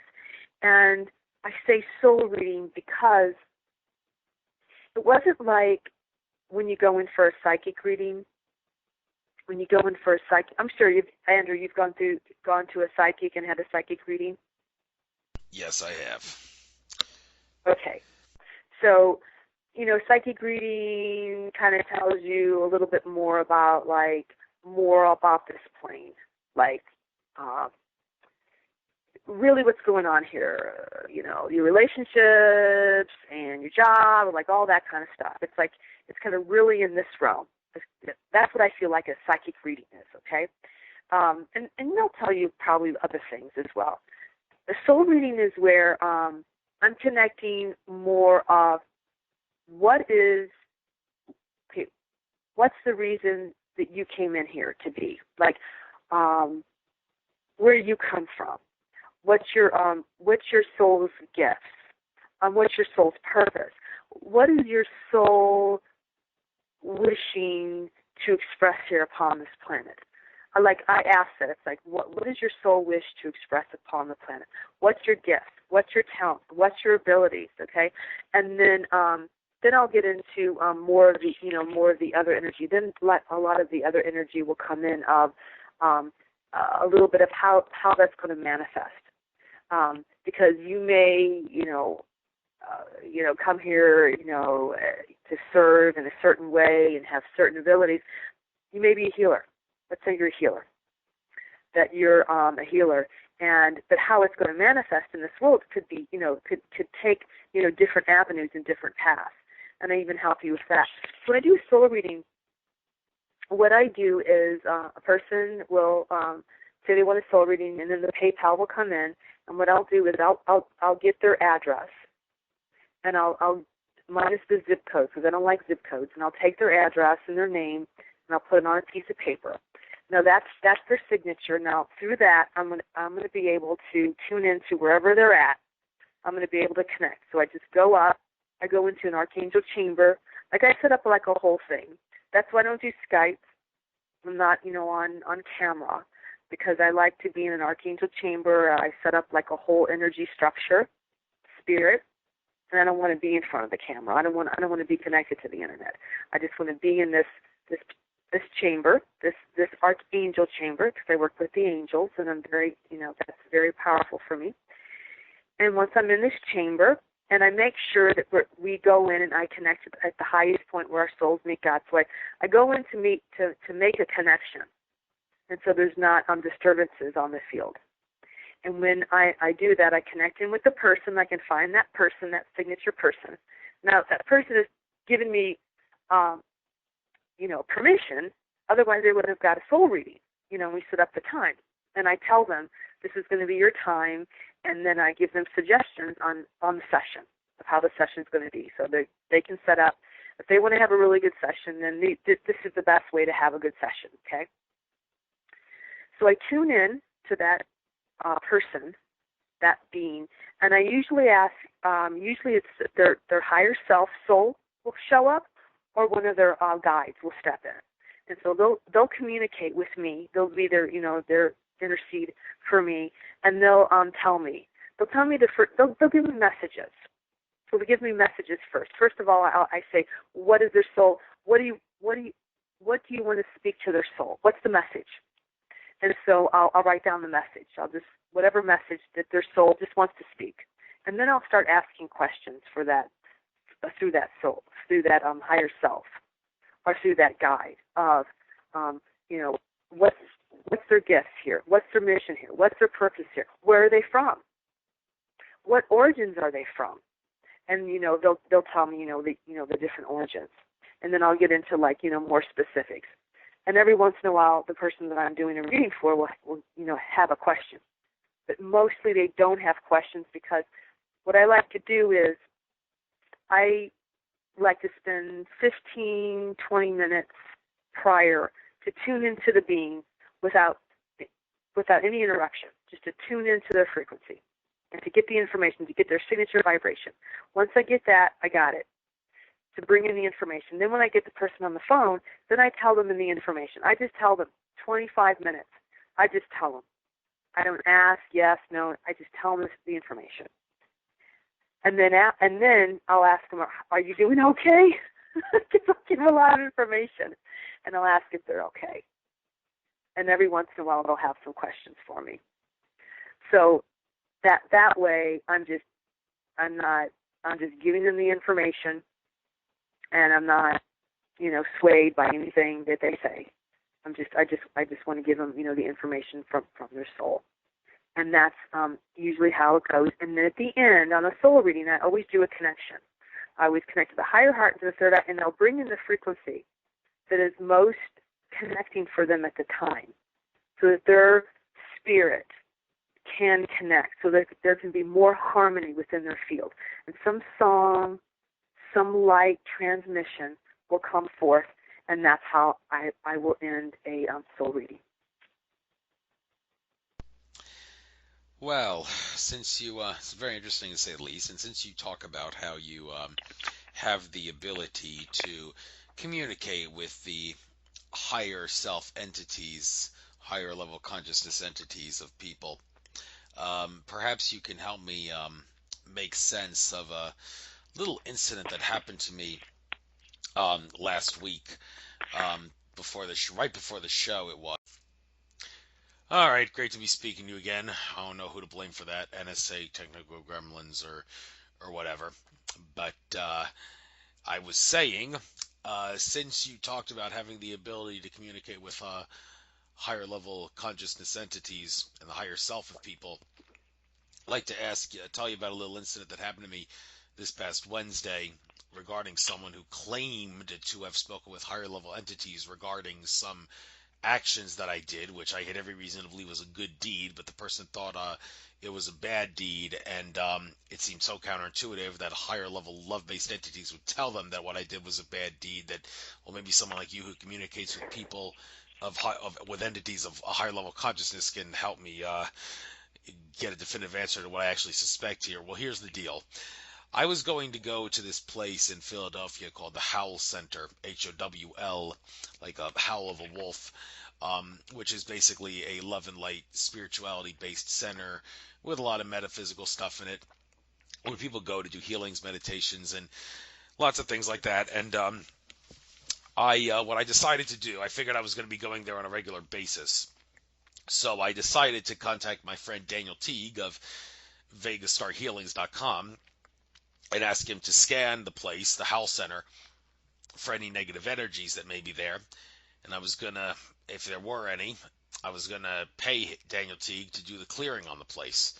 So for the benefit of me, the person who runs that place, and everybody else who would go there for future meetings and future events. Well, Daniel Teague detected 110 negative energies, which is a warning level, really decent warning level. Anything above 90 in a place, in a building, is like a major warning level and definitely cause for concern.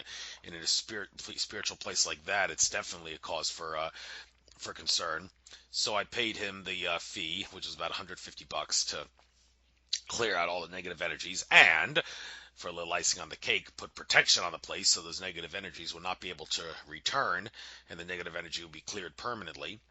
So he did that, and then I contacted the person who runs that place, a woman named Dominique, and told her that I said, I'm pleased to report that I have paid my friend Daniel Teague of Vegas Star Healings $150 to clear all the negative energies out of your place, all 110 of them. So from now on, you should find that, and people who go there should find that events there are going to run a lot more smoothly and feel a lot more relaxing and all that.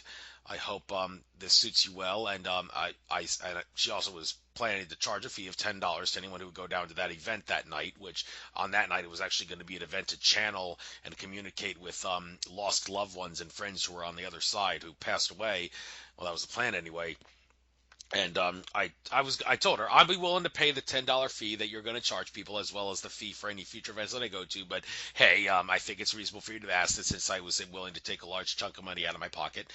Perhaps you could maybe compensate me, so to speak, and let me maybe come to like maybe 6 or 7 of the meetings I go to free of charge. Then after that, I'll start giving you the fees and all that. I mean, I don't think it's too much of a request and all that. Well, I was waiting for a response, and then I got a response from her, and it totally took the air out of my balloon. And the response came like right before I was about to interview Fred Graves, so it was kind of hard to swallow, and I had to suck it up and deal with it for the interview. But basically, what this person, Dominique, what she sent to me was a message saying, I have spoken with higher council, and they have told me that what you did, your actions, clearing the negative energies, goes against the whole love and light based feelings of we are all one, we are all love, so you are permanently banned from ever coming here. Don't bother. Have a nice day. Well, that took the air out of my balloon like crazy, and so I would eventually contact the place, and I told them, okay, what kind of a love and light-based spiritual center bans someone for taking a large chunk of money out of their pocket to clear negative energies? Dominique, who obviously was the one who answered the phone, was very caught off guard by that. That she was like, well, it's against our contract.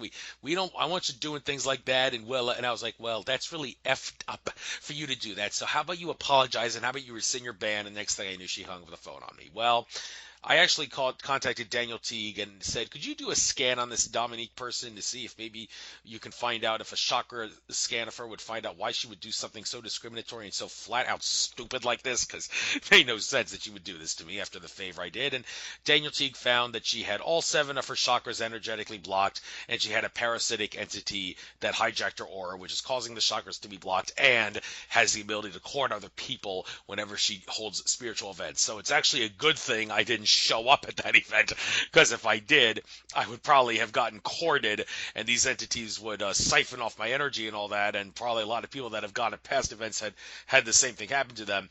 And she said that she spoke with entities of higher council. Something tells me those entities of higher council that she spoke with were very pissed off that I threw a big monkey wrench into their agenda by paying Daniel Teague to clear the negative energies out of that place, and they didn't want me to show up there, and so that was what they had her punish me by banning me from there. And I'm thinking, okay, whoever this council that she was speaking with are obviously not good entities. I think they're just pretending to be good entities. And this lady, I mean, I'm sure she means well, but because she's parasitic, she's got a parasite that's blocking all her chakras. She's got problems and all that. And well, maybe I should stay away from the health center. I sent her a letter to try to explain this to her, but she hasn't gotten back to me. Maybe she couldn't handle the truth or whatnot. But since you have the ability to channel higher entities and all, do you think it's reasonable to assume, okay, whoever this lady was channeling, she's obviously not channeling good entities, and would you probably recommend, yeah, people should not go to this place because they're going to get themselves courted and it's going to be more harm than good? Wow. Okay. So I have, Andrew. So I just have a few questions here. So you were going to be at the center, and you were going to do different healings. Or you're going to do different groups. You're going to do certain things at her center. Yeah. Is that true? Yeah, Okay. and at that So night it was supposed to be talk with the deceased loved ones. I wanted to speak with both my paternal grandparents, who are both dead, and also this friend of mine named Mary, who died of a heroin overdose about 2 years ago. That's who I was planning to, but that was not to be. So, yeah, and it's a okay. good thing, I Okay. think it was, because of the reasons I just explained. So you were going to go there and rent the space, or just have a session with this Have a woman? session. She was going to, yeah, and I Just felt, have a session with this woman. yeah, You and were I just going to have a session with this woman. Okay. So did you ask her prior, or tell her that you were going to do like a clearing on her center, or you just did it because you felt No, I you needed didn't. to do it? I didn't do that, and I had no reason to think I had to, because it's kind of I will answer what I expect her to say. Then, oh, I can. This was the greatest gift anyone could have done for me, to clear out all the potential negative energies in my place. Why would I have to ask for permission to do something like that? Well, I don't know. That seems to be the common excuse that other people are giving me, as to like, well, you think maybe you should have asked for permission. No, I don't. I don't think so. I mean, a lot of people like Daniel Teague, who do healings and things like that, they get clients who want to do healings and clearings of other people's places in secret, like as a gift, to like keep the magic, so they keep it secret. So, well, what was wrong with me not asking for permission from this woman to do that? Well, I can only speak for myself, and that if I, like my space here, like if I was going to go to another center, like if I was, okay, I've gone to another center here, and they have a community time where they have like healers and different things like that, and acupuncture and healing energies, and like I've gone to two different places. Now, I, I I wouldn't personally go and clear their whole entire building so that I could have a session there. Now, and then tell them that I cleared it. Um, what I may do, like if I needed to, was make a space so that my energy could go into that place. Like if I felt the energy was too intense, regardless of that, I probably wouldn't go anyway. I probably wouldn't go to a place that was really intense that I thought I had to really really clear. Um, Now myself, I wouldn't just go and clear some place like another person's center. I wouldn't do that. That's me. I just wouldn't clear someone else's space.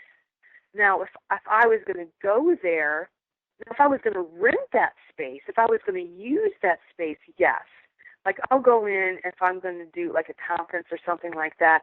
And a lot of times what I'll do is I'll clear the space, but I'll clear the space so that I can be in that space, so that I can have my whatever it is, my ceremony, or if I can do a little singing. A lot of times, it's going to be really short because I'm not going to have like a lot of time. So, it's like Andrew. Yes, clearing things is great. I think it's a really good idea. I mean, keeping things clear, keeping your own being clear. Like I'm always working on my own being to be clear. I think when you get into like clearing, it's like when you get into clearing other people's spaces without them knowing it.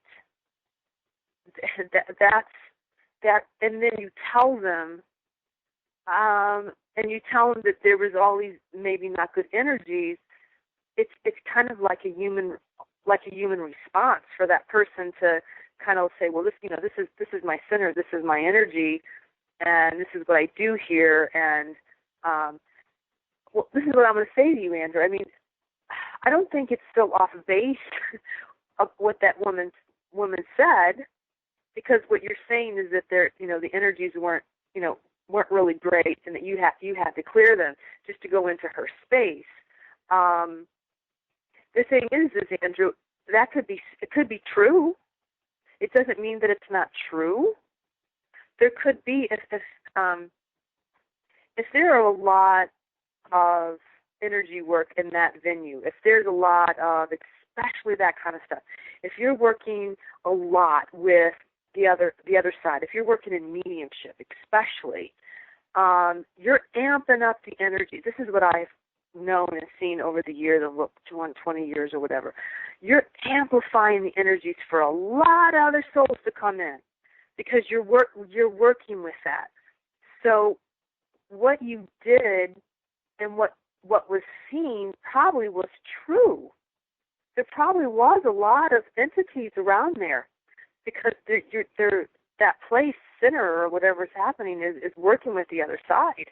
And so a lot, not just the entities that they're working with, but there's other entities. There's a lot of entities that like to look as well. That opens up a portal for lots of entities. So I'm thinking there's probably even more entities than that. There's probably more than 110 entities.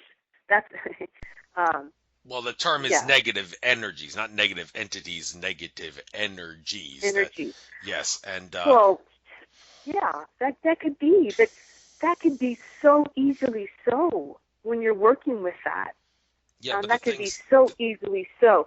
So you went ahead and cleared. You felt like you were a good Samaritan and doing all that, and yeah, I think that she didn't ask you to do it. Okay, I think that's where it is.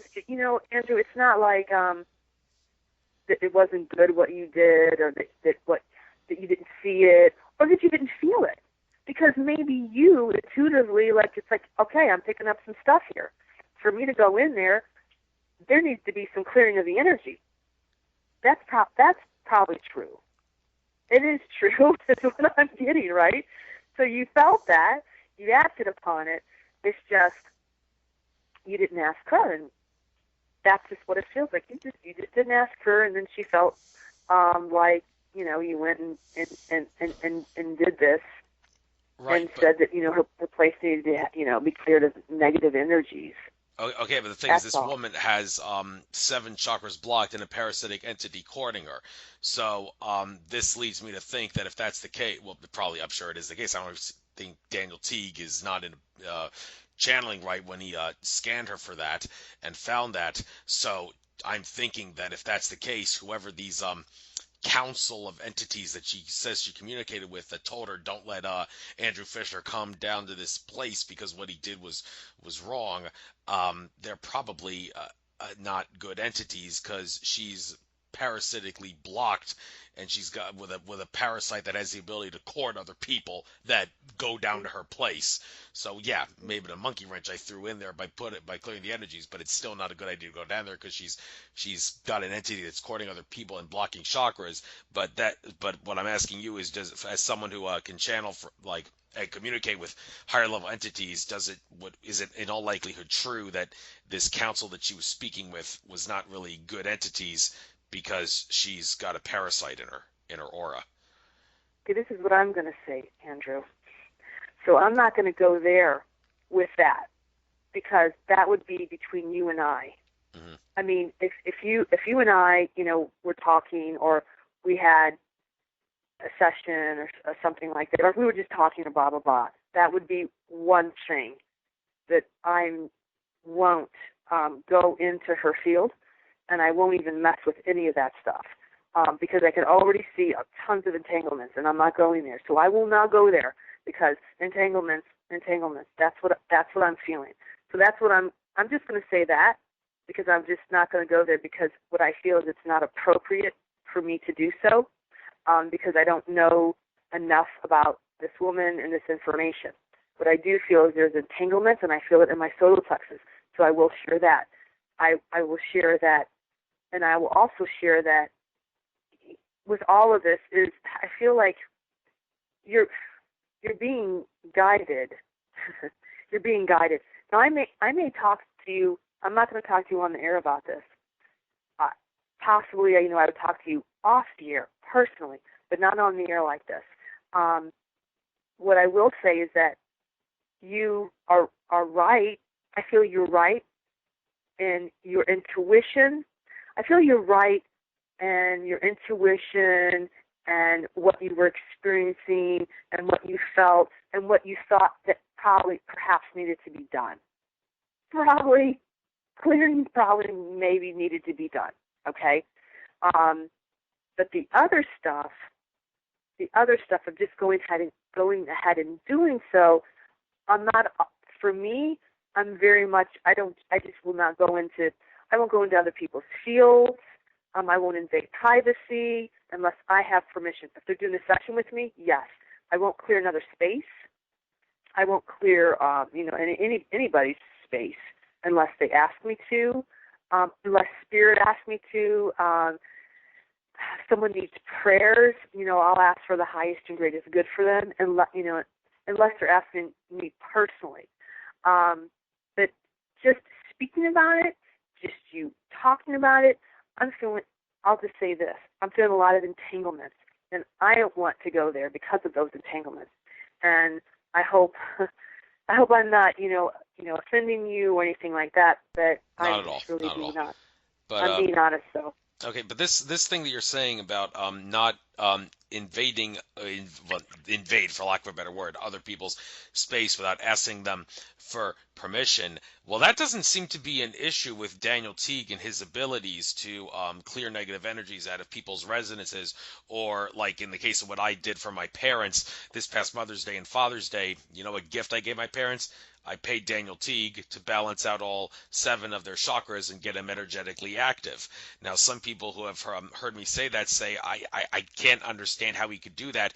Wouldn't he have to ask your parents' permission directly in order to be able to do that? Well, apparently not. However, now some have started, well, maybe not them, but Daniel Teague would have, if there was anything blockading him from being able to activate my parents or anybody else's chakras, it would probably be the higher selves of those people. Mm-hmm. It could be possible that maybe my parents, higher selves, could have, when Daniel Teague was about to do his chakra activation on them, they could have said, no, you can't do this. I'm the higher self of this person, and this person needs to have some of their chakras not spinning or energetically blocked in order to experience this, because, well, for whatever the reason, they need to experience this. And maybe then and only then, Daniel Teague, it may have been a problem for Daniel Teague to have been able to activate all 7 of my parents' chakras. Well, that wasn't a problem. So this idea that you have to get permission from the person to clear their place or activate their chakras or take some sort of an energy blockage out of their aura or whatever, well, it's not a problem for Daniel Teague, and anybody who thinks that it would be is obviously failing to take something into account here. But the idea that a higher self could step in the way and impede Daniel Teague's ability to do that, is that possible? That could happen? Well, yes, I agree. With you, in that you're right, in that I think what I hear when you're saying is that sometimes you don't have to get the actual physical person to say yes, that you can just check into that their higher self or their connection, the self that you can connect with, and get permission. Because a lot of times their physical presence may not say yes, but their higher self, the overseer, will say yes. It's getting permission that way. You know what I'm feeling? So I think that's what you're saying, right? Is like, because this person that you're talking about, that's your work, that's doing all this clearing, this goes back to, and you too, Andrew, this goes back to like our different attributes and the way that we do things and the way that we see things and the different rays. I feel like this person that you're talking about, like that's what they do. I feel like the person that does this clearing, this person is really good at this.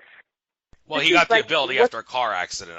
He was one of the many people in this world that had some sort of a freak accident and then realized they had some sort of a great power after the accident. His power was the ability to heal and clear at a spiritual, metaphysical level. Mm-hmm, mm-hmm. Because that's what he does. You know, what we were saying is like, well, how can, I mean, I don't see souls, or I can do soul reading. Well, everyone has something specific, and this person has something very specific that he does, and it's very important that he does it, and he's really good at it. Okay, this is what I get. He's really good at it, and he has his way of doing it, and his way is right for his lineage and what he does, and that's what I'm going to say because I see it. It's like I almost feel like you, Andrew, too, are possibly, your ray. Your ray and your way of doing things is different. Your ray may be a little different than blue ray. My blue ray, and it doesn't mean, how can I say this? How can I say this and how can this make sense in this world? Because just because I feel like you have a different, like you may be more indigo, more violet, more purple in your expressions and the way that you communicate. And because of it, you're going to be doing things differently than like a Blu-ray would. And a Blu-ray may not do that, but it doesn't mean that it's wrong. I know that's difficult.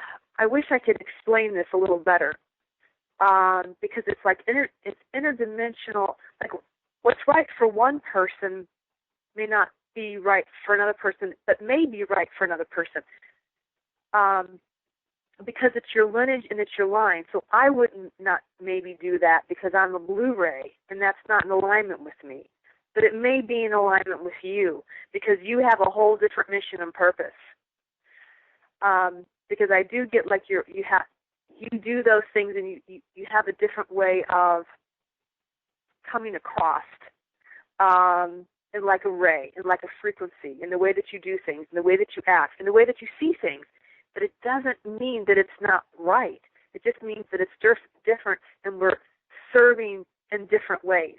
And I hope that doesn't offend you in any way, but I hope it makes sense in some way.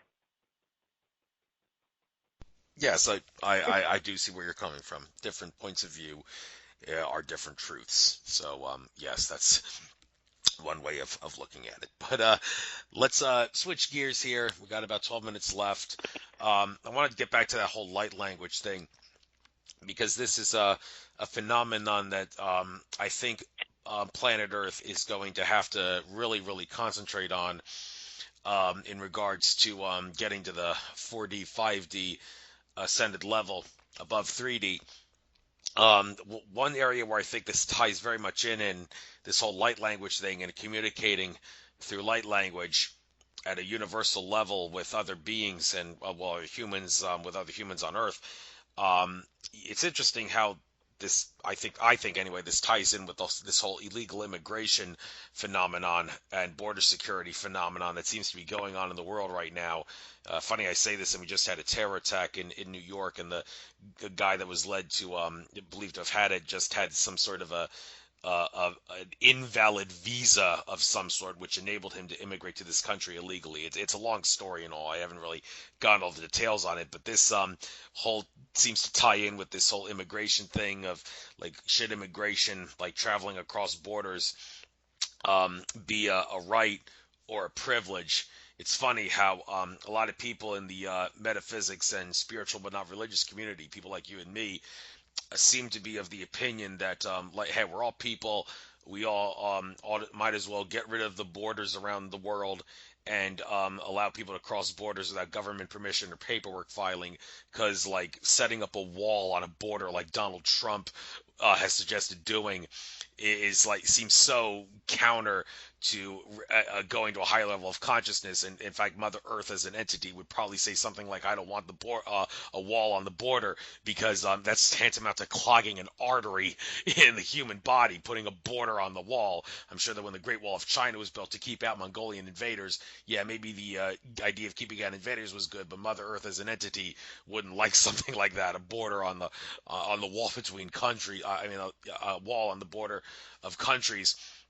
And well, on the other hand, people in like the American Patriot community, because as much as I'm prominent with the metaphysics and spiritual communities, I also try to be active with the American Patriot community.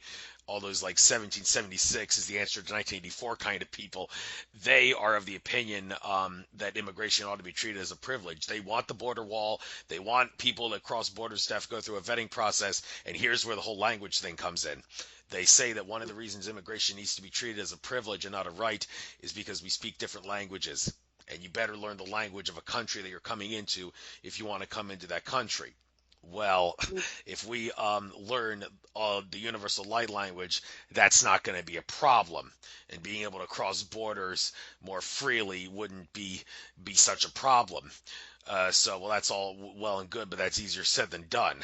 I mean, how are we supposed to treat this to get people to learn the light language better, so like we won't have like a Tower of Babel type society where all the languages got confused and screwed up and all that, like as the Tower of Babel story goes and all that, which is a whole other story in itself. But anyhow, yeah, how can we learn the light language better in order to, among other things, help us like get along better on this crazy world?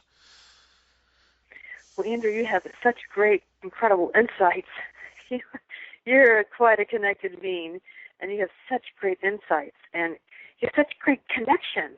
I love your connections. I love how you can take a situation and make a connection, and make it's brilliant. I love it.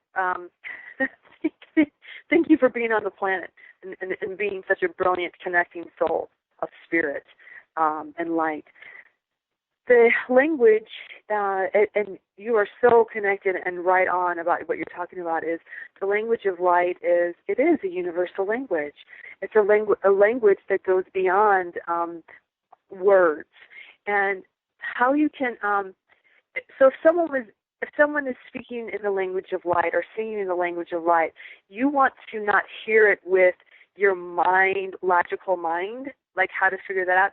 You want to like take your energies and just like bump it up, like go up. That's the best way I can describe it. Anytime I sing in the language of light, because I've never sing a note in my life, my whole body, I feel like I'm just going up towards light, towards my heart, and I feel like I almost sing from the heart, that I bump up. So it's like you go beyond words, and you hear and you experience. You try to hear and experience the tone, okay, and how you feel about it, okay, and the message of the soul and how it connects you. What's the connection? But it's like physically you feel yourself. You go into your heart, but your higher heart. Your heart chakra is in the middle of your chest, and then you go 1, 2, 3, 4, 5 inches up, and you go into that space if you want a space, and then your energetic body, you kind of like, your energy kind of like you want to bring your energy up and experience the frequency. What is the unity? What are you experiencing empathically? Okay, let yourself experience the tones. Now, when you start and the unity, it's like you connect yourself beyond just to the frequency to unity. You connect yourself into concert of souls, the place where we are all connected at God's source, because that's what the concert of souls, and that's we have a harmonic resonancy. All of us humans here on this planet create a concert, a symphony together. Yes, we do. And you can hear it. You can experience it, and you can feel it. And it's above anything. It's above It's above entanglements, above. There's that space that we're truly connected. It's really, really real. Some people can actually see it. Some people can see a light that connects us all. And some people can hear it. We're a concert.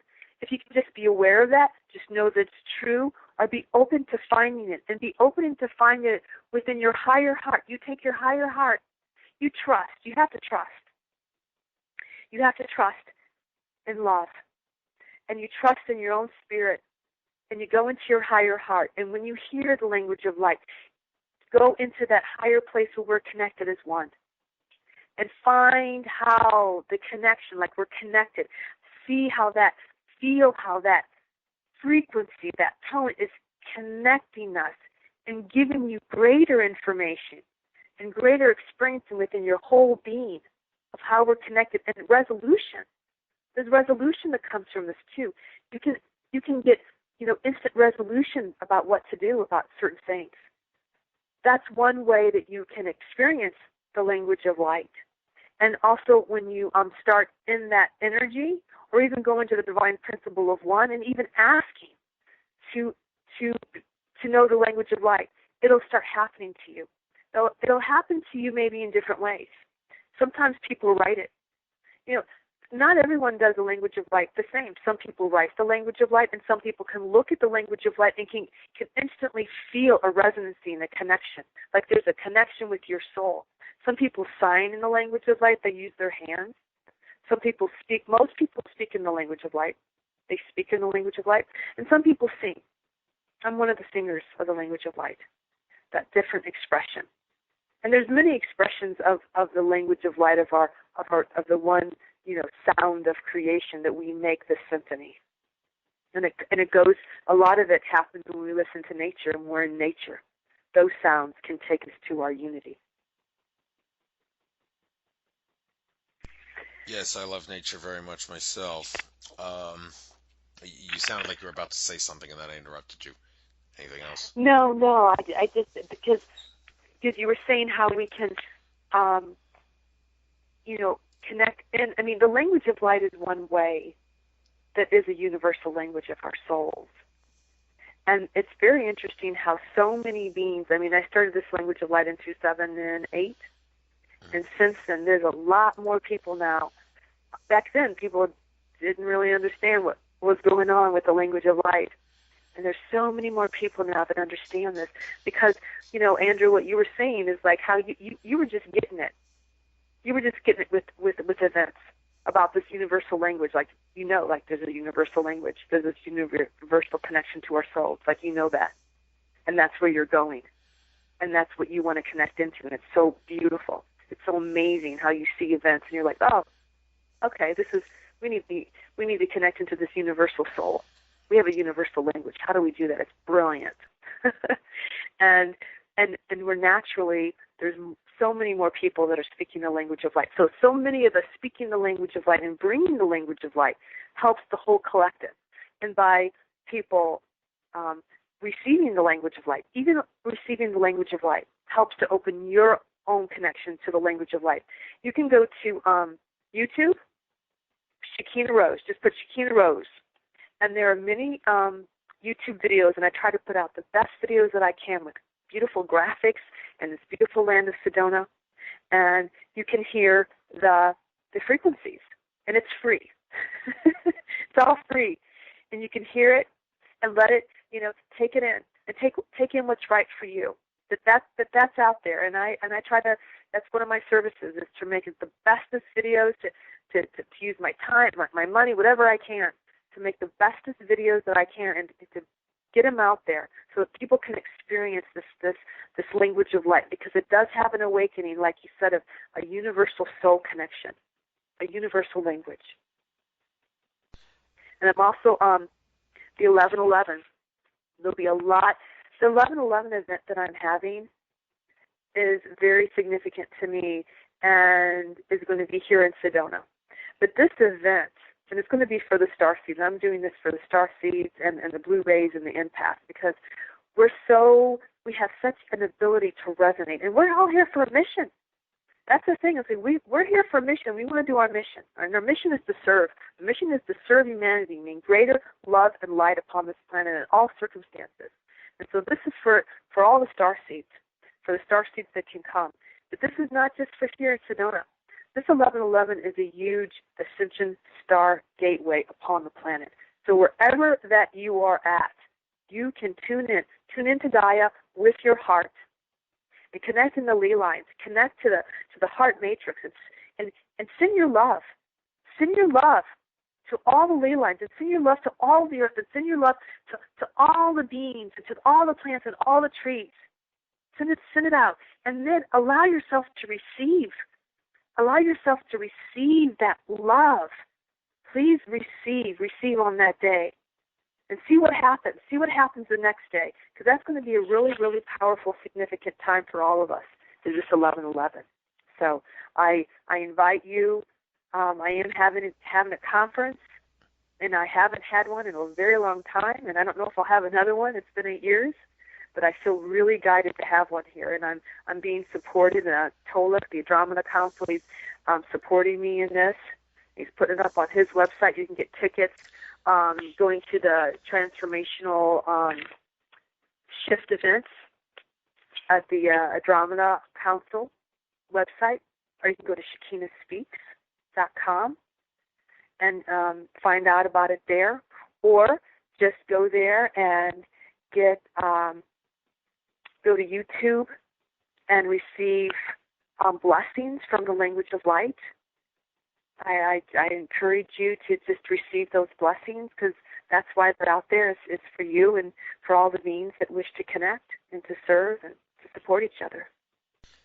Well, thank you very much. But like I said at the beginning, I can't go to that because I'm going to Chief Golden Light Eagle's 11/11 conference in Southern California at that time. But I'll definitely have you in my heart and mind when I'm down there, and I wish you the best of luck. So yeah, I need a little variety. Go to California instead of Arizona. I've been to Arizona 4 times in the past 2 years, and only been to California like twice. So I need to, I guess, maybe balance it out. Go to California as well. But anyhow, Sedona's a mystical place. So Absolutely. Maybe not you, but other people too, just to let other people know. And like I said, this is not just happening here in Sedona. And like you said, the place that you're going, this is happening all over the world. People are going to be gathering. People are going to be doing little gatherings, or just even by yourself, even just going on the land, or even in the city, and just touching the earth and just saying, I love you. I love you, Gaia. I send my love to you, and I'm open to receive your love. And I connect now to the divine principle of one, of all of humanity. Even something like that, short and sweet. Even if you can just do that, that would be phenomenal. Because collectively, it counts. Each person, each thing we do, and especially when it's done in love, the kindness, the beautiful things that we do, that's big. That's big on the scale. When you were talking about frequency, those are create more of a ripple. So whatever you can do, we're connected, and to help to restore that connection. That's important. yes, it is. And great ending it on that note. Hopefully that'll get you some more tickets for the conference. Well, I guess I'll bring this interview to an end. Pleasure having you on. Got a lot of information out. I will upload this to YouTube, hopefully by tomorrow with the absolute latest. I'll send you a link to it when I do, so you can spread it around if you want. Wish you the best of luck on your endeavors, Shekina. Have a wonderful trek through infinite consciousness. Best of luck to you. Love and light. Namaste. Thank you so much, Andrew. All right. Take care now.